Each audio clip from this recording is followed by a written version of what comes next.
Hello everyone, this is Revathi working as an assistant professor in the Department of Information Technology from SNS College of Engineering. In the previous video, we have seen about basics on HTTP and what are the fields available in the HTTP message format. In this video, we are going to see about remaining field in the HTTP protocol. Let's we move on to the topic.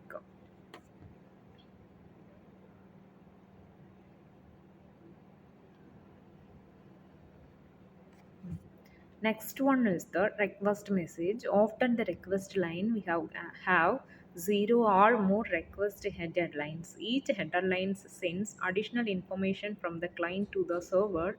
Then each header line has a header name, a colon, and a space and a header value. The body can be present in a request message, and usually it contains the command to be sent or the file to be published on the website when the methods is put or post. Here is the some header will be used in the header field and the also description will be given.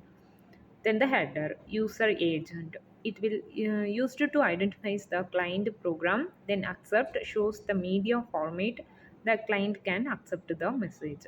Then accept with charset shows the character set the client and handle the message. Then accept the encoding.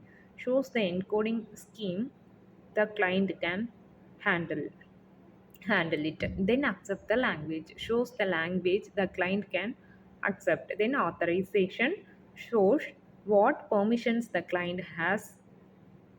Then the host shows the host and port number of the client. Then host date shows the current date of the transmission. Then upgrade specifies the preferred communication protocol. Then cookie returns the cookie to the server. Then if modified since, if the file is modified since a specific date, it will be mentioned in that particular header message. Then next one is the response message. A response message consists of a status line, header line and a blank line, and sometimes it will also contain a body. The first line is in the response message is called the status line. There are three fields in the line separated by spaces and terminated by a carriage return and line feed. There are versions, status code and phrases. The first field defines the version of HTTP. Here we are using currently 1.1 version for the response message.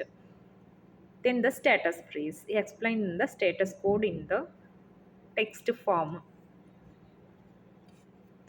Then the response message. After the status line, we can have this example. It drives a document. Here the client is sending a message to the server uh, by the get request message. Then that image is accepted by the server. Then accept image, then in the format of GIF or JPEG, and also the server will respond to that particular request message with its version, that means HTTP 1.1. Then a particular accepted date also mentioned in that response message. Then server name, then content encoding. Here the MIME version is used for encoding method. Then the content length is also mentioned in that particular response message. Then finally the body of the document will also in that response message.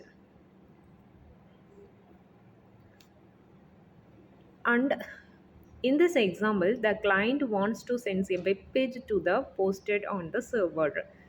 Here the request message is the put type, then accept image or in the format of GIF, JPEG, and also the length of the message also mentioned in this particular request message, that means 50, and also the along with the input information.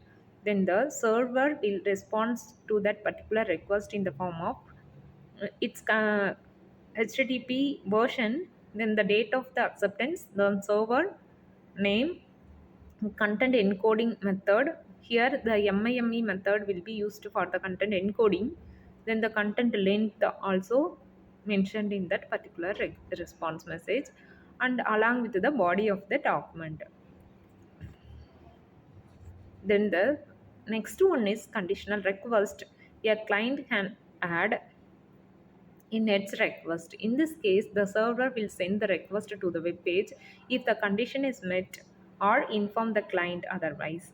One of the most common condition imposed by the client is the time and date of the web pages which was modified. The client can send the header line if modified since with the request to tell the server that it needs the page only if it is modified after a certain point of the time. It will gives the response. Here is the example is given for that particular conditional request. Then next will be cookies. An HTTP cookie, that means web cookies, browser cookie, is a small piece of data that a server sends to your user's web browsers. Web gas, web pages gas hash functions that need to remember some information about the clients. The browser may store the cookie and send it back to the same server with later request. Typically, a HTTP cookie is used to tell if two requests come from the same browser, keeping a user logged in. For example, remembers stateful information for the stateless HTTP protocols.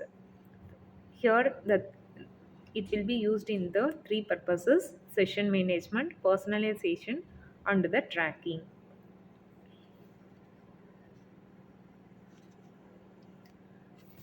Then the last one is web caching and proxy servers. A proxy server is a computer that keeps copies of response to the recent request. The HTTP client sends a request to the proxy server. The proxy server checks if the cache its cache. If the response is not stored in the cache, the proxy server sends the request to the corresponding server. Incoming responses are sent to the proxy server and stored for the future request of the clients. Thank you.